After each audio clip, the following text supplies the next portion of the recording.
Ever wonder why life keeps pushing the same buttons and playing the same patterns over and over? In today's episode, we unpack archetypes, the patterns that shape how we relate. It can be about parenting, other relationships. You'll learn a simple map of archetypes. We're going to look at some comparisons that need balance, like the innocent and the orphan, the warrior, the caregiver, creator, destroyer, magician, ruler, jester, sage, such things.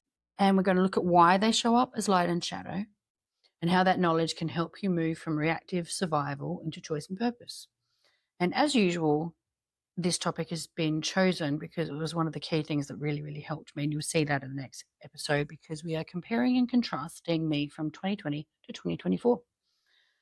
I'm Andrea. I am your host on this Superpowered Revolution Project podcast, which is called Fight for Your Life. It's a series that is designed to help people stop fighting for their lives.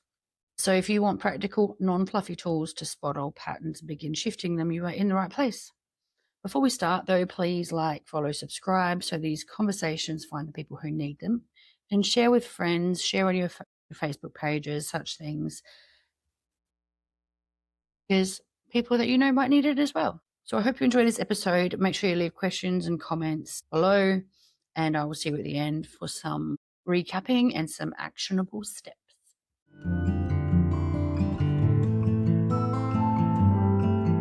There are plenty of other ways to think about and work with archetypes. And the way that I've chosen to do it fits into the psychology picture, right? So for me, well, you know the format that I use, Carol S. Pearson's Archetypes. And it's a great picture because I work in psychology. I'm a counselor, but the field of psychology. And I teach things. So if I'm teaching counseling theories, I'm teaching about, well, nobody really focuses on Freud's psychosexual stages of development anymore, but they do certainly focus on Erik Erikson's psychosocial stages of development. And Erik Erikson was a fairly enlightened man, considering he never did a training in psychology and became the world's leading child psychologist. You look surprised about that. So he's not actually a psychologist? No, he didn't ever do a training. So the way that he found his feet is his only training was in music, and Anna Freud asked him to keep the children in her waiting room entertained with music. And she so admired the way he worked with children, she asked him to join the practice, and for years tried to encourage him to get formal qualifications, which he never did. So that's a great story in itself. But the point about archetypes is, so some of these figures in psychology, they are amazing humans, but the field of psychology itself, in my view, is very, what's the word for it? Well, it's pathologizing. Can I just ask you what you said? Did you just use the word villains? No. Can you recap? You said these people were amazing in their fields? Yeah. Yeah, that's cool. I just didn't. And I'm sorry I cut you off, but it sounded like villains. So I thought I'd better clarify for the listeners. Yeah, I don't know. And it's too soon to rewind that. But so an example, our topic is archetypes, and a prime example of that, and any listener will be able to relate to this. Erik Erikson, the great child development psychologist, talks about our primary disposition in the first stage of life, and now with neuroscience, we know it starts in the embryo, because the developing nervous system is so attuned to the nervous system in the environment of the mother and the mother's, which is affected by the mother's surroundings, of course, is trust and mistrust, Erik Erikson calls it. So the first disposition, I will either be a trusting person or a mistrusting person. And that will become, we have talked about attachment theory before, how I cope with those first years of life, either as a mistrusting person, which is the orphan archetype, which simply means I become discerning, critical thinking, independent, as opposed to the innocent, which makes me connect and love and be surrounded with people. But the extreme of that is that I'm naive, gullible. I see the world through rose-tinted glasses. Yeah. And so I will find my way with those two different forces over time. That would be the task in the first stage of my life, is to balance those two archetypes, to wake up to them, and to balance their energies inside myself. So you say that's the first task in life. I feel like in real life, that doesn't happen till people are grown-ups. No, I know. But those are the energies that the archetypes, if you will, that present themselves to us. But you're right. It's not until we're conscious, till we have our sort of mature faculties about us, that we can set out to change those things. But if you think about, so what encourages, sorry, I have dogs whining in the background. No, I it's don't know okay. if I've you got one can too. hear He'll this. probably come visit us at some point. What triggers us to look at ourselves and then at least have the option of doing things differently is, so the innocent, the sweet one who's been looked after so well by other people, might have a bully of a sibling, or their new friendship group might, be a little scratchy at times, or a teacher might tell them off. And the pure innocent part of us is devastated by that. So with a bit of time, we toughen up, we get resilient, and that's the dawning of the orphan energy. So that happens. Not many people get to adulthood, with that sort of sweet innocence of a young child. And if they do, they're not very quick to be in relationship or to, be in the throes of the corporate world, or whatever they might choose as a vocation. And the other, the orphan, the child who's not wanted, not loved, when, is abused, neglected, and so on. The message they get is they're going to have to look after themselves. I think you and I both fit into that category from the conversations that we've had. It's not until probably a little bit later, when people start fantasizing about being in relationship with others. So adolescence, we look at others and you think, how do they do that? How do people just kind of love like that, right? And so the message we get very clearly then is, well, we may not get it very clearly, but over time it'll become clear that, oh, I've got big walls up around me. People might be telling you that, but you won't know until you're ready. And I'm going to have to let those walls down, which makes us very vulnerable, which is what we're avoiding. Yeah. Yeah. Scary as hell. Yeah, it is. But the comfort is normalizing that, because a great number of people are in the same category. And the orphan part of us makes us strong. That's a part of the package.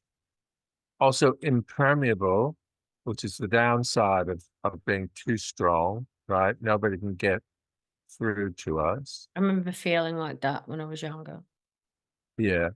Yeah. And so we're not like the innocent, for example. They're going to get hurt much easier than us, because we've been practicing since birth to be tough.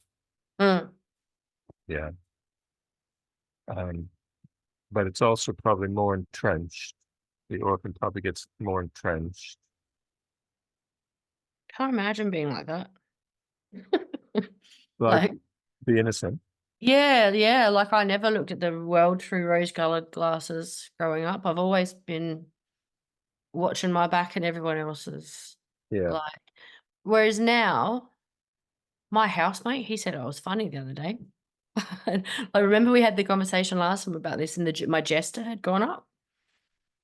And Fancy that. like, huh? Fancy that. Well, I actually was reflecting on it yesterday before our chat. Like when we first met and you were doing career development, I remember we had some good banter. And I Yeah. feel like back then I was less broken. It's like something like I know what happened, but like I had a bad relationship. And so and business took its toll on me and everything just got really serious. Right. And there may be phases of life things there too, I guess. I don't know. Yeah. But like, what am I trying to say? Whereas now I was thinking about it last night. I don't know if this is the right sentence because I'm really tired. I am so much less scared. Whereas like 6 to 9 months to a year ago, I was terrified. Yeah. I couldn't look at it. Yeah. And I think so much has happened and I trust myself more and I trust whatever the heck is out there more. Right.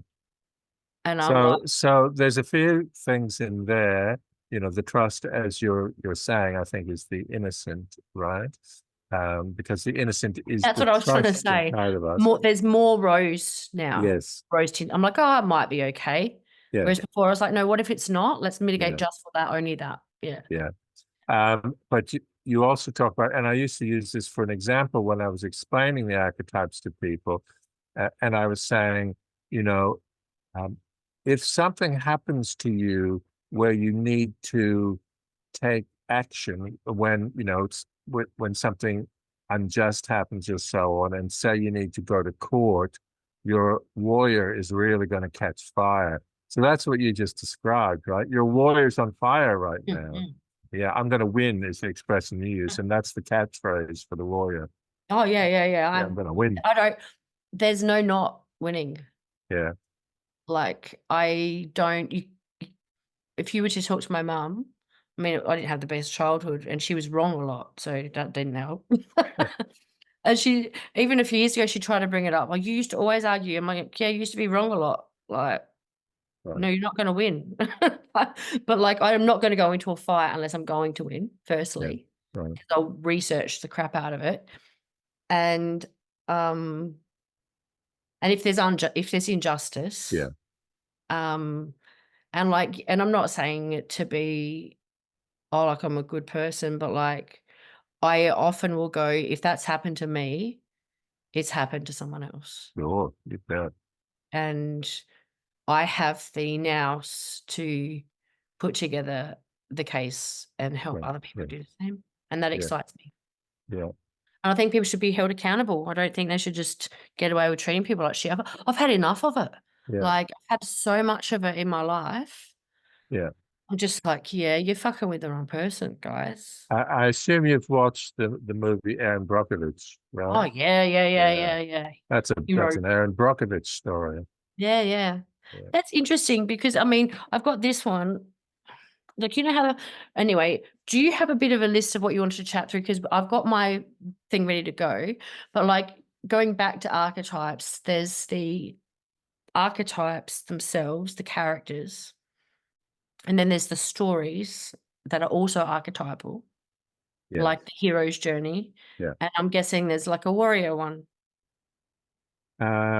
Well, so when you say that, You don't have to go into that. You can just talk. That's good. You should have done an agenda. But I think the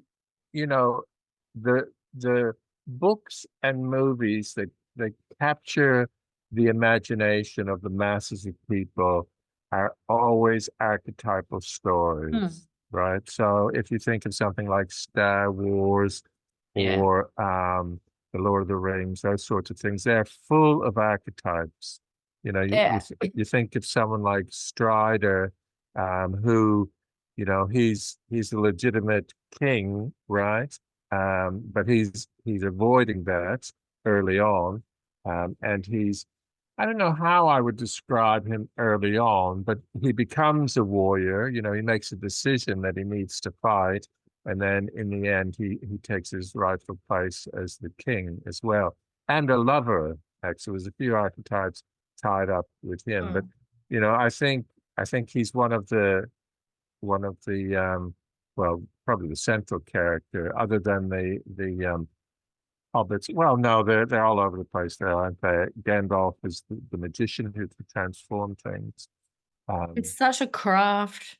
Yes, it is. But George Lucas, who wrote the Star Wars, at least the first X number of movies, he was a, I don't know what the word is. I don't like the word disciple, but Joseph Campbell was Yeah. his mentor. And when you talk about the hero's journey, we're talking about what Joseph Campbell sort of reintroduced.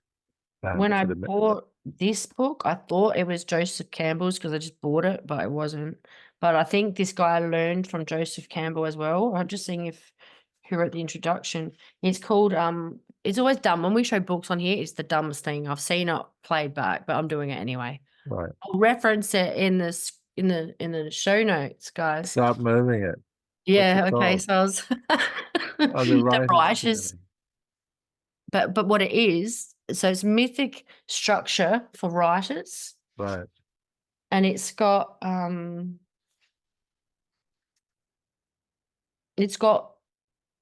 various archetypal structures. Oh, okay. So like the section 1 of the book is called Mapping the Journey, and it's got archetypes, the hero, the mentor, threshold guardians, shapeshifters, shadows, all that sort of stuff. Right. And then there's stages of, this is very hero's journey, I think. So they're in the ordinary world, there's a call to adventure, there's the refusal of the call, which is what you just mentioned about Yeah. Strider. Yeah. I don't want to be a king. Meeting with the mentor, that happened. I love Yeah. that. I can't remember it. Yeah. Coming to the first threshold, tests, approach to the inmost cave, the ordeal, the reward, the road back, resurrection, return with the elixir. And if you look at Star Wars and there's a whole bunch of other movies that literally use the same structure. Yeah, they do. Yeah. Yeah. And they make sure that because those structures already exist in us, and that's the thing about archetypes, right? They already live in us, and we can capitalize on that or not. But you, for example, you're fired up right now, and your warrior is going, right? And if you were to, God bless you, have a child, your caregiver would arise again, right? Yeah. You would be first and foremost a mother, and all those structures and instincts would come back to you, and ga ga ga. I was going to say la la la, but With a baby, do.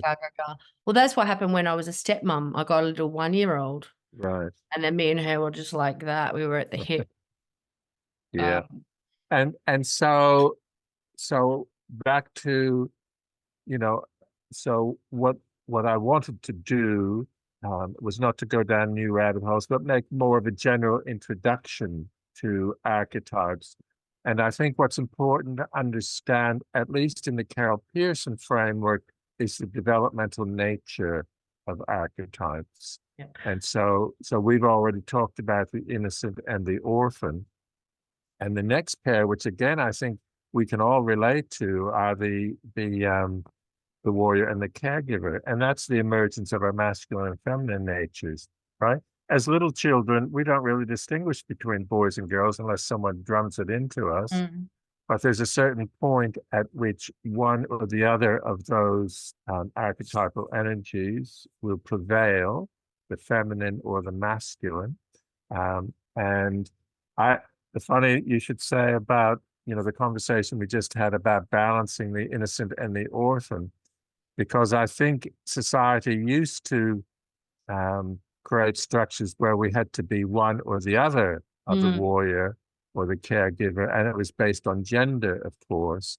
And we're much freer now, and what women's liberation asked for, starting in the 1970s, wasn't to be men; it was to balance their innate nature, right? And some of the critiques of feminism were precisely that: women giving up their feminine nature and taking on the masculine. Whereas the ideal, of course, is the balance of both of those. Actually, the ideal is to be able to choose what to use at any particular time.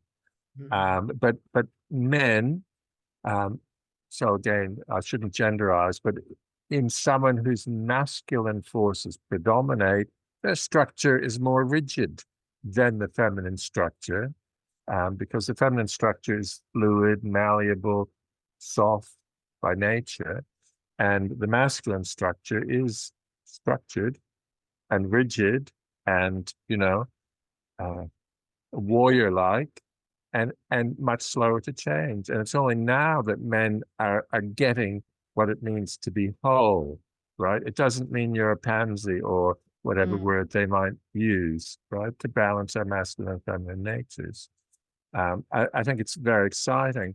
And I've met lots of men who either lead men's groups or are very interested in the men's movement. And they're always soft men, even if they want to do sort of warrior things or whatever sort of things, they've got a real softness about their nature. They understand what they're doing. Some of them are funny. Like I followed, I saw you were friends with some guy called Dan Bogan. Yeah.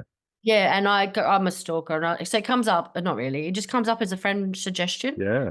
And I was like, so before I add a friend, I'll go look around at what they do. And then I was like, well, you are friends with him, so he must be okay. That's the way I judge things. Well, Gary's friends with him, so he must be okay. Yeah. He's And then more than okay. I changed the subject again. But yeah, he's a great example of someone who's worked through a transformation from what I can tell. Absolutely, he has. And he's transformative in the work he does. Yeah. So yes, he's somebody. He's somebody. I'll just leave it at that. He is somebody. Might interview him one day. But he's not. It's interesting though, because this sort of picture that we might get of, what does a bogan look like? That wasn't his given name, right? I know. That's how he was raised, though. He says he walks the world. He walks between the worlds of bogan and something else. The spiritual world and bogan world or something. Yeah. And but he also captures it, right? His look is that bogan look.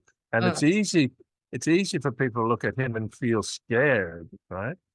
But I was just in a situation where I said yes to what he was doing, and then I had to go through with that. Well, I was mentoring a men's weekend, and he was running a section of that.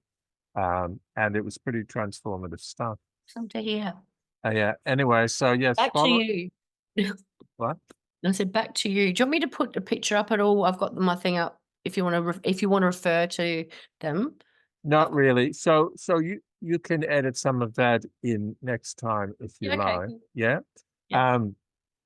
And I'll just stay on a roll while we're on a roll. Those masculine and feminine things also, as you said, with the trust and mistrust of the innocent and orphan, the masculine and feminine of the caregiver and warrior, sometimes they also take years, if not decades, to sort out.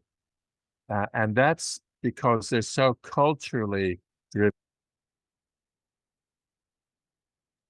So our microcosm, or our microenvironment, which is our family home, is probably also often guilty of thinking that boys should be like this and girls should be like that. Even if it's not conscious, it's so culturally embedded. I feel as a mother who's coming out of that caregiver role, like well out of it, really. Johnny's just moved into his own home, and like there's changes and shifts, and I've had some realizations, and him and I have had some hard conversations and blah, blah, blah. But I feel like as a woman, I've spent a lot of time in caregiver and protecting him. Right. He actually felt the same. I won't share our story right now without talking to him first, but we had a very big conversation, and I have sort of gone, for my part, I can't do what I was doing anymore. Yeah. It's time for me now. Yeah. And it's time for me to use my voice and heal properly rather than being suppressed out of a protection and other thing. I'm like, you're 28, man. Like, we can deal with this. We can have conversations and all that sort of thing. But like, I feel like I don't know if that rings true from what you're saying. Like, you're the caregiver warrior. It takes years to balance out. And I feel like it has been hard to be a single mum to a young man. Yeah. So that's interesting in light of your warrior being activated at the moment, and that's because that's the other side of that, right? So all of a sudden, you've pulled out your sword, and your warrior is well and truly alive at the same time as you recognize your caregiver needs to wane. So that's a really good picture of that. Yeah, we're in a very similar. Our youngest is also a male human, and he's 29 and lives at home. He hasn't always lived at home, but he came back because he got a sports injury. And yeah, but we're at an age where just having him living with us, even though he's capable, full-time employed, and so on, keeps us too much in that role, that I'm still thinking of keeping the larder full and preparing meals and so on and so on, which is a caregiver role, and I'm a male human anyway, right? No, my partner and I, we are more probably, yeah. Anyway, we're complementary, let's say. So from there, when we hit our 20s, that's when the seeker and lover emerge. So that's when the aim of those is to experience, to develop the self, the vessel that's going to carry our purpose into the world for the rest of our lives, the personality, not the self with a capital S.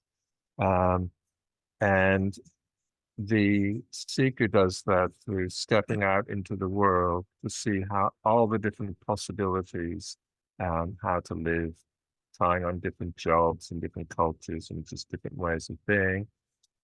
So that's the external part. And the lover, so these are not different. We have them both in us, right? But we can choose one or the other path at any particular time. The lover seeks that higher experience of the self, heightened, I should say, a heightened experience of self by uniting with his or her passions, which is usually in a love romantic sense. And the real gift of the lover is it keeps us very present, living in our heart. And the gift of the seeker is the autonomy that arises with the seeker. The downside of both of those, the seeker can get too caught up in externals, and the lover can lose their sense of self by being too enmeshed with others, usually, or their passions. Do you think that downside would be more relevant to somebody who has trauma issues? Like if someone has not had so much trauma, they might go through these transitions, pair 1, pair 2, pair 3, so on, perhaps more cleanly than Definitely. someone who has, Definitely. No, we don't even have to talk about trauma. We can talk about attachment issues. If they're securely attached, that means that they grew up feeling supported by the world around them, not in the extreme of the innocent sense, but yeah. So those life stages will then, in theory at least, flow easier. Yeah. But I don't want to pathologize those either, because we probably both know that the gifts we bring into the world are through the stuff we've wrestled with, right? So I get what you're saying. So and not gifts, and you know what? Like for a long time, I remember you saying that to me in a workshop once, and that's probably the first time it actually started to hit me that I can see it as a gift, Right. but it also it's one of those crying moments again. Yes. I remember someone saying something similar to me many years before, and I wanted to punch them in the face. Yeah, I know. Yeah, and then There's a time for saying that, because when someone's still full of their struggles, that can be sort of dismissive or trite or whatever it might be. Miss the mark anyway. And I feel like it's made me very tender in how I approach that with other people. Yeah. Because I still feel like crying. Oh my God, all the feelings. Yeah. I think from that workshop, I went through a journey of sort of superficially getting it and Right. going, yeah, it's a gift. I've got a gift, but then I felt like I had responsibility, and then I felt Right. resentful, Right. and then I felt like I had no idea who I was. Right. Like, well, what if it didn't happen? Right. Who would I be if it didn't happen? And then I'm like, but it did happen, Yeah. and then there was this whole process of working through that. So the difference from my intention in saying things like that is always to instill hope. Hmm. And I wouldn't say it to somebody who wasn't interested in their development. And that's what Mm. makes all the difference, right? Yeah. It Because helped me a lot, for yeah, sure. It was because like the start of something. that other person who's not interested in their development will be a victim Mm. for all of their days until they turn their attention to what they can do, what they are capable of. Yeah. You're up to Yeah. care. And it's very interesting. I just need to talk to my colleagues in the field of psychology or counseling or whatever, or even at the moment, all of my teaching is in a master's program, Masters of Counseling. So I get to have these wonderful conversations with students as well. And people who get there, who get to a place of saying, I want to do a Masters of Counseling, they know what they're doing, right? They've been through their stuff. Mm. And so I'm now talking about post-traumatic growth, really. Yeah. Again, not everybody goes through trauma, but even if it's not traumatic, the greater the trauma that we transform, I think the more potent is our transformation. But even learning about my um, dysfunctional early environment that has made me this or made me that or whatever it is, when I start to see, oh, I behave like this because of that, and take the next step of taking responsibility for that, also the post adaptive growth that comes from that is also post growth. So it doesn't have to be full blown trauma, is what I'm saying. Yeah. So I'm just gonna write that word down. Yeah. Post-adaptive growth. That's interesting. I hope this Yeah. isn't going on too long for you, because it's good to have a conversation for people to, like, if I have a weird question I don't understand, it's good to Yeah. talk a Yeah. lot. I am medicated, at least that's not bad. Yeah. I joke about my Um, okay, part 4? Pair 4? The fourth pair is where you're at the moment, the things you're describing, the creator and destroyer. So midlife, so 40-ish, we make that turn. We have all these energies in us, right? They're always there. The creator might have always served you well. You might have always had ideas about la la la. I think that's probably true of you. However, if the time comes where uh, the biological, I don't know if that's the word, but the archetypal developmental time comes and you don't unfold that, then you feel the loss of it, the lack Say of that it. again. So if the Yeah. archetypal time comes, no, you say it again. So if the time comes in your archetypal development and it fails to activate, then you feel the lack of it. Yeah, I get it. So that would be the midlife crisis, right? Mhm. If your creator wasn't allowed to fire by midlife, the question becomes, well, what the fuck, right? Yeah. Is She's this on it? fire. She's Is on this fire. all there is, right? And so, well, I'll just have another bottle of wine tonight. Thank you very much. Well, and that's what was happening. Yeah, or nicer holidays, or depending on your means, I suppose, and how creative you might be. Well, And go on. so for me, my creator is so strong, Yeah. it's exhausting. That's So what so so then like Yeah. then we have to look at the other side of that, and what is the destroyer's role? So people get scared of a title like the destroyer, right? But the destroyer works in the service of the creator.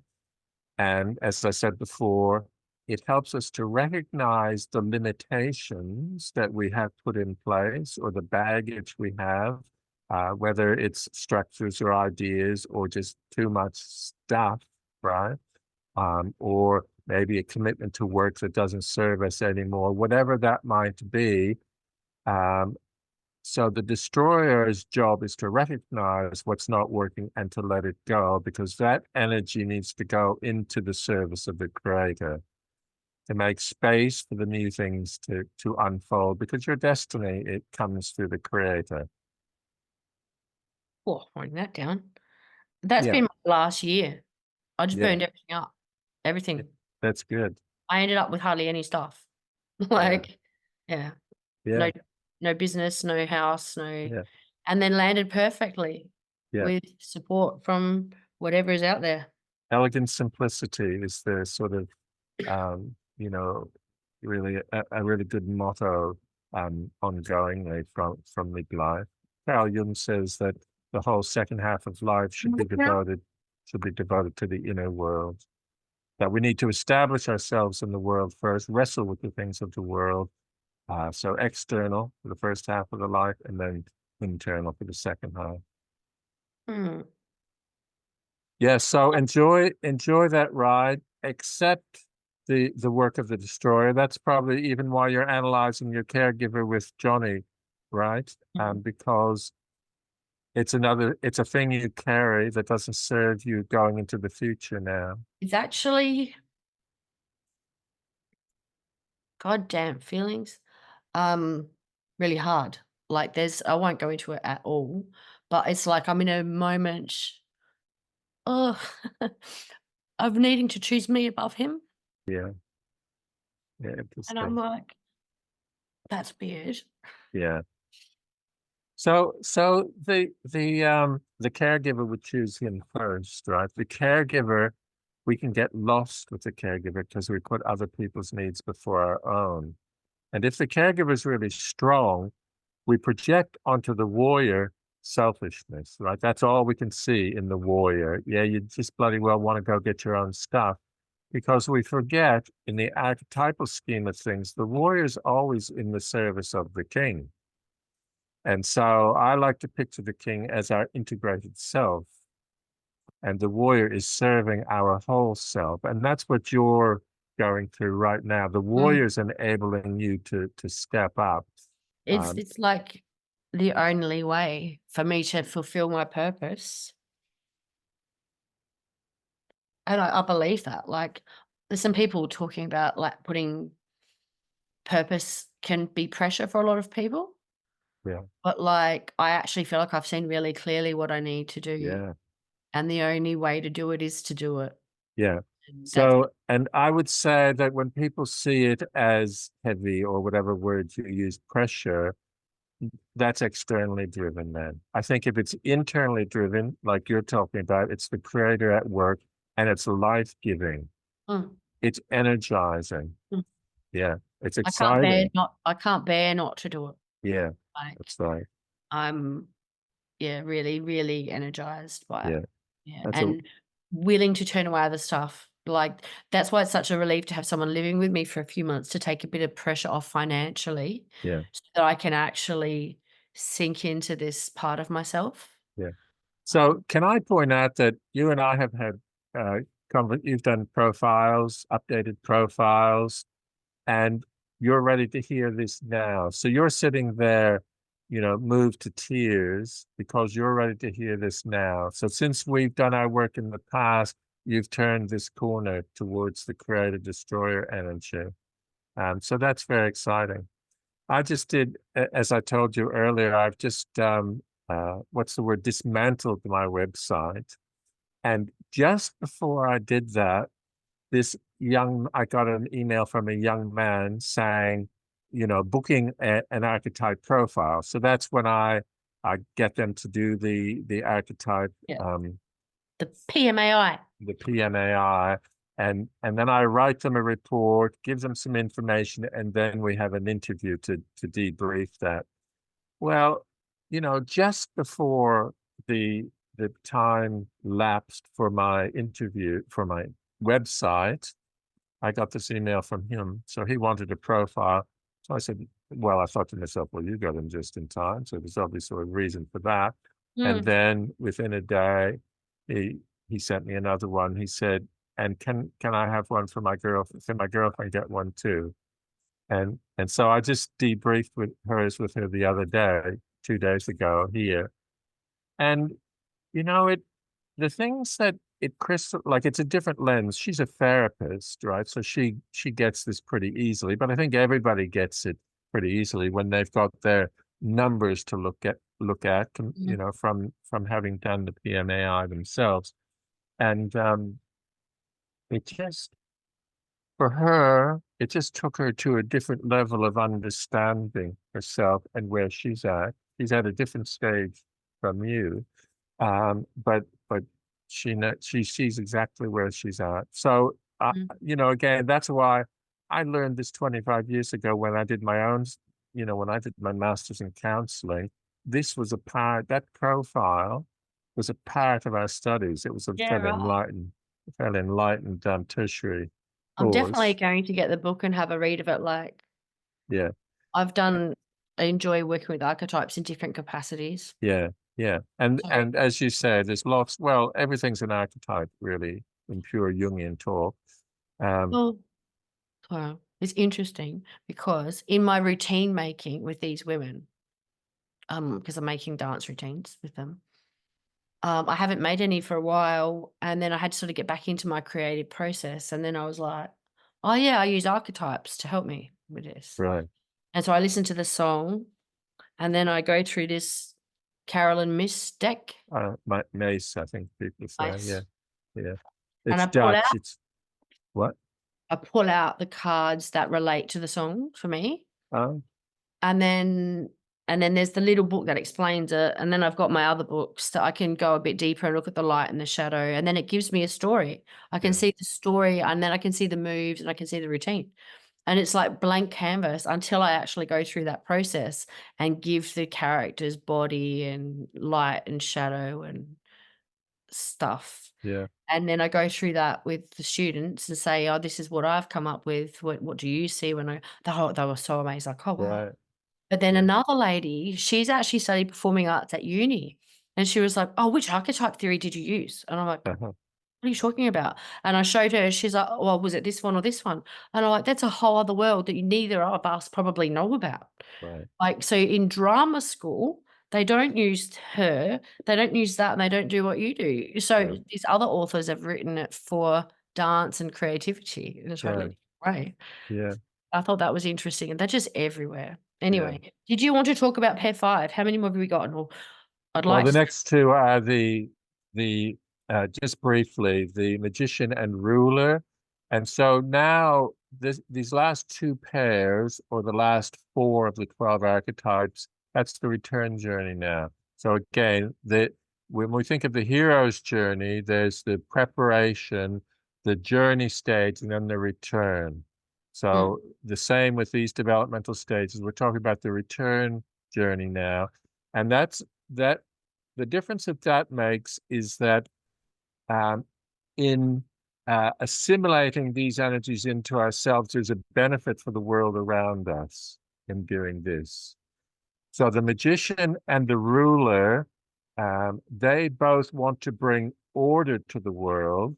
The ruler does it through the practicalities, so creating structure. So the ruler is the king, right? I'll take responsibility for the kingdom. Thank you very much. I'll make sure everybody's okay. If things are going wrong, I'll step in and sort it out, and so on. The magician, it's more an inner path, and the magician can stand back and watch things unfold and say, that person's got shit to learn over there, right? And so you can see the sort of different positions they take. And the idea, of course, is that we can do both of those. We can be sensitive to when not to intervene, but we can also be strong enough, responsible enough, organized, capable enough to step in and sort things out, because we're elder citizens now, Mhm. right? Is there another pair after these ones? Yeah. Yep. On these quickly, it's interesting because like I kind of listening to like in this conversation, it sort of sounds like there's a theme going through life. And so is this more where you're at? Pair 5? Pair 6? Well, age-wise, yes. I'm certainly at that late stage in life. The magician's always been strong in me. And so I'm much more capable than I was willing to once be in terms of taking responsibility, just because I didn't want to set myself up to be a target for anybody. Yeah, I think Yeah. So yeah, the magician's always been strong. The next stage is the jester and the sage. And that's the stage when we're thinking about or committed to what's the most important thing about a life. And the jester would say the most important thing about life is to enjoy it. And the sage would say the most important thing about life is truth. I just wrote them on the wrong ones. I just need to make notes when I talk, even though it's probably bad behavior for a podcast. I was just thinking, I do have a question after this about the whole lot because they obviously are all through the lifespan too. You have yes, go on. Sorry. Oh, well, like, because I remember when we analysed my results last time, which I'll slip in a bit about after, I think my magician and ruler had changed balance quite a bit. But my jester and sage definitely had. Like, it was like my jester was way down and my sage was way up, and you were saying that made me really serious. Yeah. And then in the 2024 one, my jester had come up, and you were like, "How'd you do that?" And I became more me, was how I explained it. Right. But like what I'm saying is, it sounds like each stage is stronger in a theme of life, like a period of life. Yeah. But they all exist simultaneously anyway. Both of those things are true. And back to that's what I mean by developmental, right? They unfold, we assimilate them, move on to the next one, assimilate those energies, move on to the next one, etc., right through life. But all of those energies are innate. So what I said before about when you're older, for example, the if you lack what's necessary for your development at this time. So again, back to you, the creator destroyer energies. If you weren't plowing into them at the moment, you would feel the lack of purpose, really. You would say, what's life about? Because that's what the creator and destroyer do. They recognize a part of their mindset, even though it remains quite unconscious, is that life is continually a process of becoming and letting go and becoming and letting go. And they do that in tandem, those two. But that's really a midlife realization, right? That we need to understand that about life. So Andrea, I know that you're writing these things down, and I know that that can be helpful, but you have also the document where if you just read that again, all of this might, like, the document transcript. that it's called a general information doc that I send out along with the profile. You'll have that, and I'm kind of all over the show when I'm talking like this, but that's a very organized and structured way of explaining those Is that things. something that's shareable? I do share that. Everyone who does a profile, I send them out that as well. Yeah. I wrote that myself. I do also, I credit Carol Pearson with the work that she's done there. And I recommend her book. But I summarized that. Yeah, I've been doing this for many years, so I kind of feel like I need to use my own language now. Yeah. Put your own spin on it. Yeah. Probably another question I have, I don't know, this is probably more a me reflection. I don't even know. Because I had Johnny so young, Yeah. I feel like I know that I'm still like the same age, but I feel like my journey has happened earlier. Right. Like, I don't just if that makes sense or if that's just me being up in my ego, I'm more advanced than everybody else. No. But like my caregiver, like I started young. I was 17 years old, you know. Right. And so I feel like when you talk about midlife and even the next stage, so the creator and destroyer is strong now. Yeah. Like I feel like I've been strongly learning some of those later life lessons Right. because my sons are like you have a 29-year-old. Did you say? Yeah. I have a 28-year-old. Yeah. And we're quite different in age. Yeah. Like 20, How old are what, you? I'm 68. I'm 45. There you go. Yeah, so like 23 years different. We've got kids the same age. Yeah. I did start late and you started early. So Yeah. there you go. That's how that works. Yeah. Yeah. Yeah. Now, did you want to, so I have supervision to get to, but is there any sort of way that you would like to pull it together or like me to pull it together, or do you want to round up? So wrapping up, um, this is probably feels like a bit of a deeper explanation to some of the other videos that we've made about archetypes. We made one that examined my results, Yeah, we did. and this I feel extrapolates what that means for everybody else. I Well, don't know. that's why I wanted to do this because I saw that video and I thought people don't have the foundation really to understand Mm. that. That's why I want to do more of a background like this. Yeah. What do you think should come first, the chicken or the egg? No, this video or the other video? I Like, think this one should come first. yeah, well, like a little. By the time all these have been made, like there's a few. It'll be like a little 3-lesson Right. thing Yeah. on archetypes. So, you could just, like, if you had a reliable friend who knows nothing but is interested, you could send them out, do your 3 distinct whatevers on archetypes, say, or, 3 shorter videos with archetypes in them, put them in the order you think is wise, and send it out and say, does this make sense? Or is it Mm. confusing in this order or something like that? I might or I might not. You know what I Okay. gave up to the full moon? No. Asking advice. Oh, okay. Well, then you do what you like. I'm gonna listen to my insides because my Good, insides know stuff. good. Okay. Yeah, but I might, but I might not.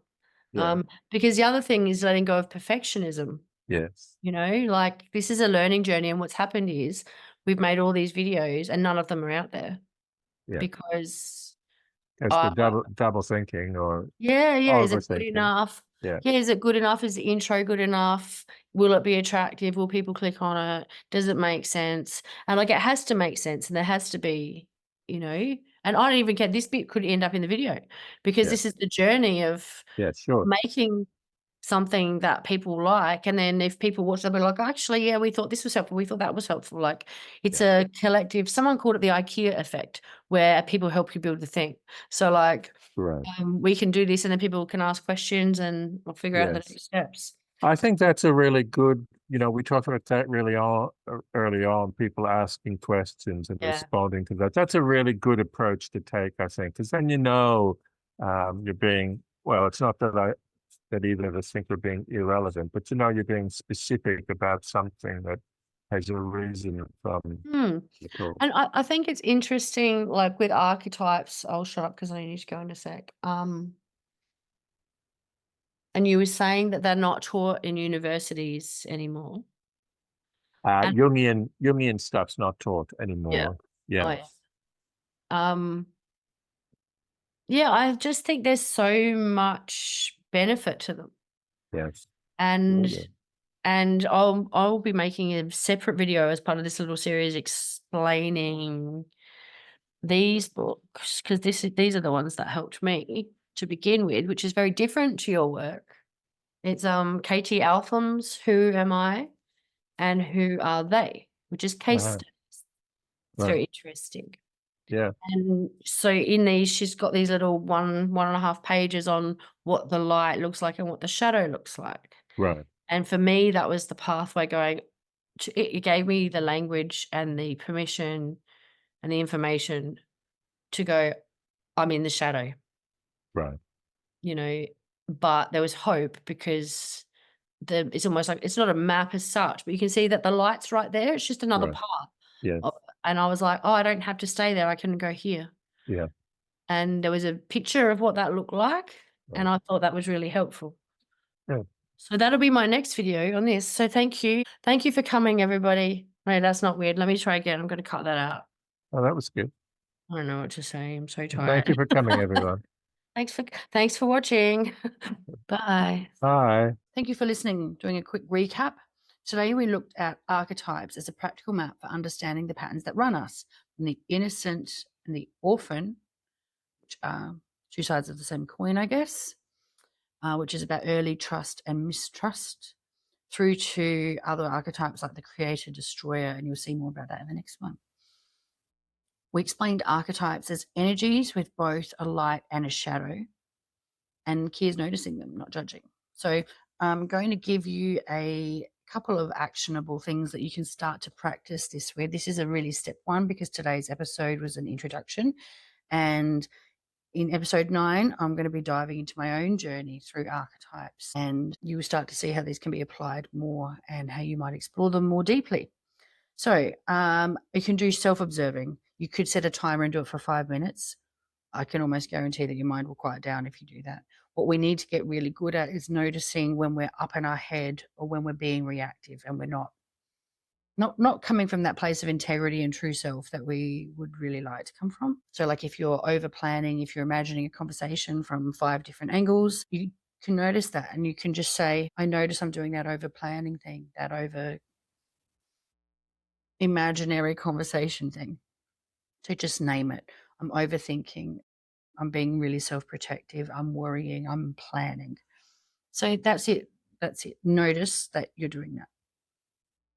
The other thing that you could do is you could play Spot the Archetype. Spot the Archetype. Pick one pair. For example, the innocent versus the orphan, or the creator versus the destroyer. You could write down a recent moment where that archetype showed up.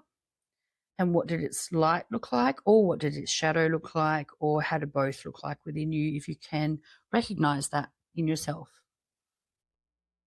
And you could also do, as a last activity, a small action for balance. So when you notice yourself doing something shadowy, you could try to do the opposite. So if you're being really dark, really serious, you could watch some comedy. You could notice your overprotective caregiver and take a couple of breaths and step back, so that someone else can make a choice perhaps. So if this episode landed for you, please like, share, and subscribe. It really helps people who need this work to find it.